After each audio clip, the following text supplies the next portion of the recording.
Welcome to the deep dive. Today we're jumping straight into a really fascinating mix of ideas. Yeah, things designed to spark some personal growth, maybe even a few unexpected, aha, moments for you. Exactly. We've pulled together insights on, well, everything from lifestyle tweaks and career shifts. To productivity hacks, business trends, and something really powerful, the effects of kindness. Think of this as like your shortcut to staying well informed. We're drawing from dietary experiments, grip strength, and longevity. Right, and real-life career changes. The science behind breaks, habit building. AI, social media, and how kindness impacts mental well-being. Our mission really is to pull out the most valuable, actionable stuff for you. And wrap it up in, hopefully, an engaging conversation. Definitely. We'll unpack some personal experiences with dietary fat loading first. It's a bit different from the usual focus on carbs for muscle fullness. Yeah, that really shows how unique we all are, doesn't it? Totally. It's about finding what works for you.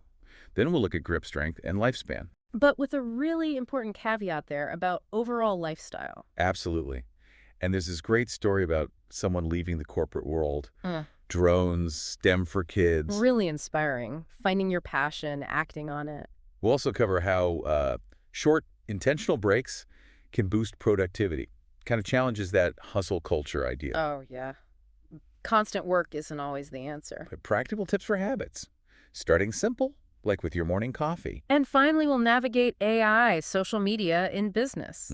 And as you said, that crucial discussion on kindness, mental health, and connection. Okay, let's get right into it then. First up, John's experiment with fat loading. Right, using things like almonds, coconut oil. And he noticed feeling fuller, even getting a better muscle pump. Which is intriguing, isn't it? Because we usually associate that pump, that fullness. With carbs. Carb loading. That's the standard advice. But John's experience suggests, well, our bodies can react differently. It's not one size fits all. Absolutely. And that ties into his whole philosophy, testing things on himself first. He mentioned that specifically, only teaching what he's lived through. Yeah, like climbing different mountains. The terrain changes, but the core principles, they stay the same.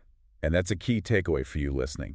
The value of self-experimentation. Don't just take general advice as gospel. Pay attention to your body. See what works for your physiology.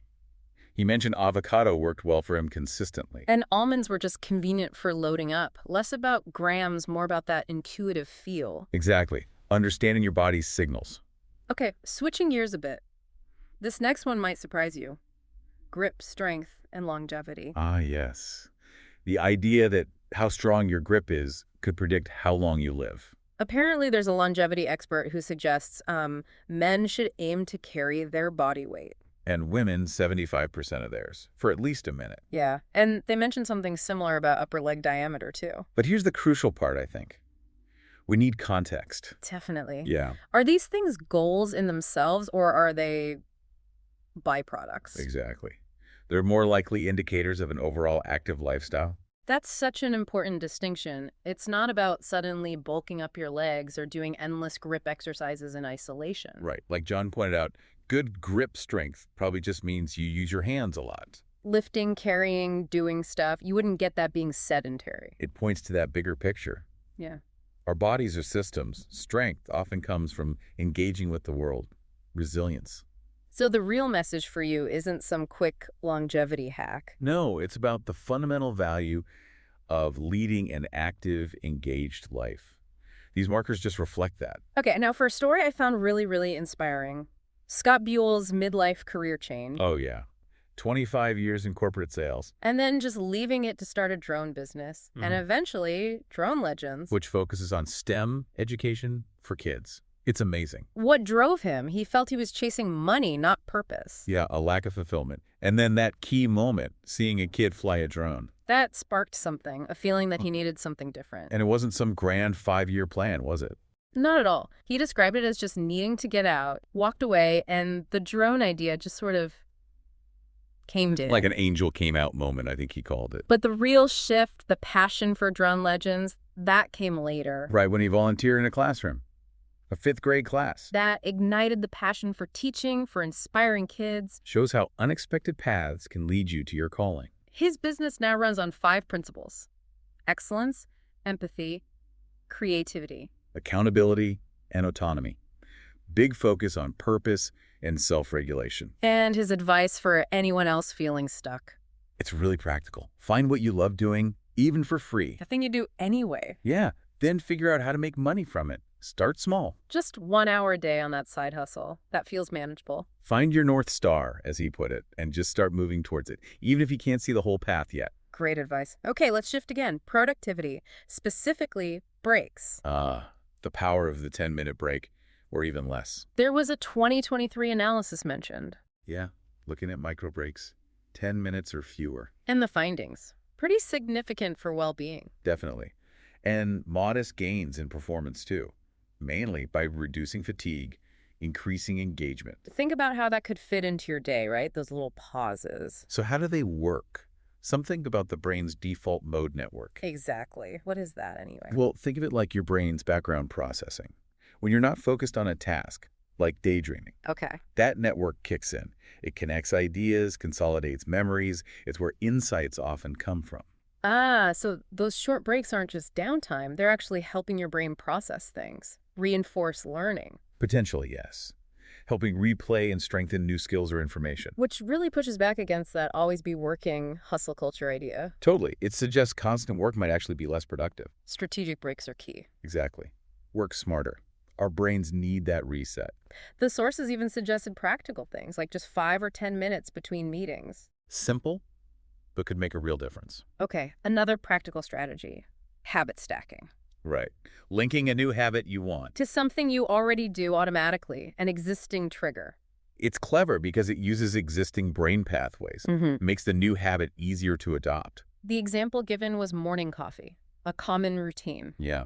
While the coffee's brewing takes what, a minute or two? Use that time. Do something new, like writing a gratitude note. The coffee brewing is the trigger. The gratitude note is the new habit. Simple link. And the goal is to create that positive reaction tied to the trigger. Could be writing, could be a quick gratitude text. The key for you is making that new habit small and achievable in that little window. Yes.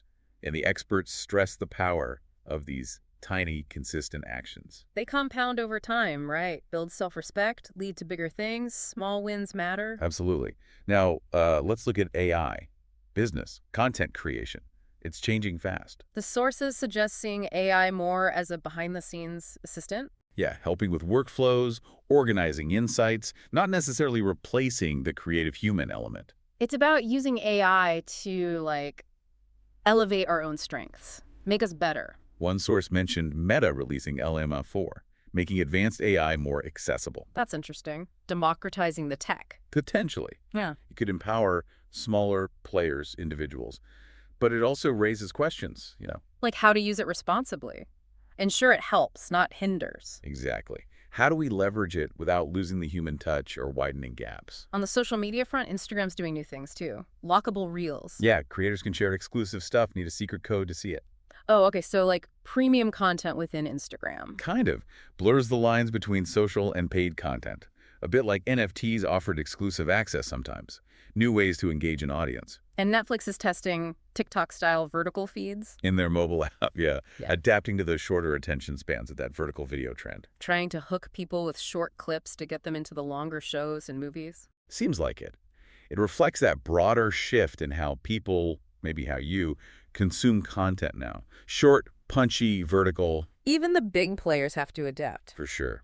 And speaking of platforms, the TikTok situation in the U.S. was mentioned briefly. The feeling was it's probably going to stick around. Yeah, given its size, the money involved, its cultural impact, it seems unlikely to just disappear, though how it operates might change. Makes sense. Okay, finally, let's talk about kindness, the idea of uncommon kindness. Such an important topic. Yeah. And the impact on mental health is, well, it's significant. Reduced depression, less anxiety, more resilience, optimism. The research seems quite clear. It really does. And you hear kindness costs nothing, but the source framed it as an investment. With an unmatched ROI. I liked that. Me too. And it's contagious. That stat was amazing. Seeing kindness makes you 42% more likely to be kind yourself. Wow. That's a powerful ripple effect. Huge potential for building more positive communities. And it was linked to men's mental health, too, Cass? as a way to break down stigma, creating opportunities for men to connect, support each other through acts of kindness. So how can you start incorporating more kindness? What are the first steps? It starts with awareness, really, and intention. Like consciously deciding at the start of the day. Exactly. Maybe just add the word kindness to your morning thoughts or routine. A simple reminder. To look for those opportunities throughout the day. And the benefits aren't just in that moment. It has a lasting positive impact for the giver and receiver. Helps you bring your best self to everything. The need for community was also stressed, especially for men, to combat loneliness. Simple things like just starting conversations, being curious about people. Making those small connections. And finally, they mentioned an AI platform, BigHeart, bygheart.com. Right, as a supplementary tool for mental well-being support, alongside therapy and human connection, obviously. Yeah, extra resource. So wrapping this deep dive up, lots of interconnected themes, actually. Definitely. The importance of the individual, like with diet experimentation. Seeing health holistically grip strength as part of an active life. The courage to chase purpose, like Scott Buell's career pivot. The surprising power of small things, micro breaks, habit stacking. And underlying it all, the need for connection and kindness, especially now. Yeah, in this complex digital world we're in. Which brings us to a final thought for you, the listener. As you go about your day, maybe just consider one small area. Where could you experiment? Just a little. Could be a tiny shift in your routine for a break, a moment of gratitude. Or just one conscious act of kindness. What might you discover? What positive ripples could start from just that one deliberate step? Something to think about.